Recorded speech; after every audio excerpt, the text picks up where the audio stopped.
Bismillahirrahmanirrahim. Kita lihat nasihat Nabi sallallahu alaihi wasallam kepada Muadz bin Jabal ketika beliau akan mengutusnya ke Yaman. Maka Nabi bersabda, fa innahu, karena sesungguhnya, maksudnya permasalahan, laisa bainaha wa bainallahi hijabun. Tiada suatu tabir penghalang pun antara doanya dan Allah tabaraka wa ta'ala.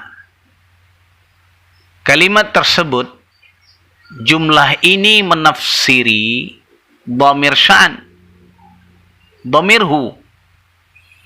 Maksudnya, karena sesungguhnya doa orang yang teraniaya itu tidak terhalangi oleh Allah tabaraka wa ta'ala, maka Allah akan mengabulkannya. Ini yang diingatkan oleh Nabi sallallahu alaihi wasallam kepada Muadz bin Jabal radhiyallahu an, agar berhati-hati terhadap doa orang yang teraniaya. Di sini juga kita lihat bahwasanya hadis ini menunjukkan juga kepada kita diterimanya berita dari satu orang yang adil, wajib mengamalkannya. Apabila berita itu datang dari seseorang yang adil, maka wajib mengamalkannya. Selanjutnya, hadis ini juga menunjukkan pula bahwa imam yang mengutus pegawai untuk menarik zakat, imam yang mengutus pegawai penarik zakat, menasihati pegawai dan orang-orangnya.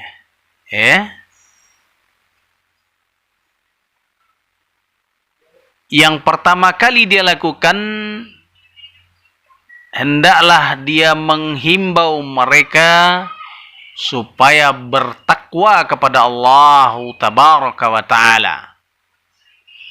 Mengajari mereka, melarang mereka dari perbuatan zalim, dan mengenalkan dampak buruknya kepada mereka. Hal itu juga menunjukkan pula bahwa pengajaran dilakukan dengan cara bertahap. Yang pertama tadi, menghimbau mereka untuk bertakwa kepada Allah tabaraka wa ta'ala. Setelah mereka bertakwa kepada Allah tabaraka wa ta'ala, barulah diajari mereka, mengajari mereka. Setelah mereka berilmu, maka barulah disampaikan larangan-larangan kepada mereka dari perbuatan zalim dan mengenalkan dampak buruknya kepada mereka. Inilah tahapan-tahapan yang dilakukan oleh Nabi sallallahu alaihi wasallam. Berkata Syekh Abdurrahman Al-Syekh bahwasanya dakwah pun, ataupun satu pengajaran, ataupun satu pelajaran, hendaklah dimulai dari yang al-muhim, dari yang lebih penting, kemudian baru yang selanjutnya. Seperti halnya dalam berdakwah kepada Allah, tentunya kita ittiba kepada Nabi sallallahu alaihi wasallam, mengikuti Nabi sallallahu alaihi wasallam, mengikuti tarekat beliau dalam berdakwah. Dan tarekat Nabi sallallahu alaihi wasallam dalam berdakwah inilah tarekat yang paling terbaik. Tarekat Nabi lah yang paling terbaik di dalam berdakwah. Dan kalau ada di hari ini yang mengaku dia menemukan cara-cara yang lebih jitu, cara-cara yang mereka anggap baik tapi menyelisih tarekat Nabi sallallahu alaihi wasallam, maka katakanlah ini tarekat yang batil. Ini tarekat yang salah, tidak mencocoki apa-apa yang dilakukan oleh Nabi sallallahu alaihi wasallam. Bahkan Nabi sallallahu alaihi wasallam pertama kali mereka mendakwahkan tauhid pada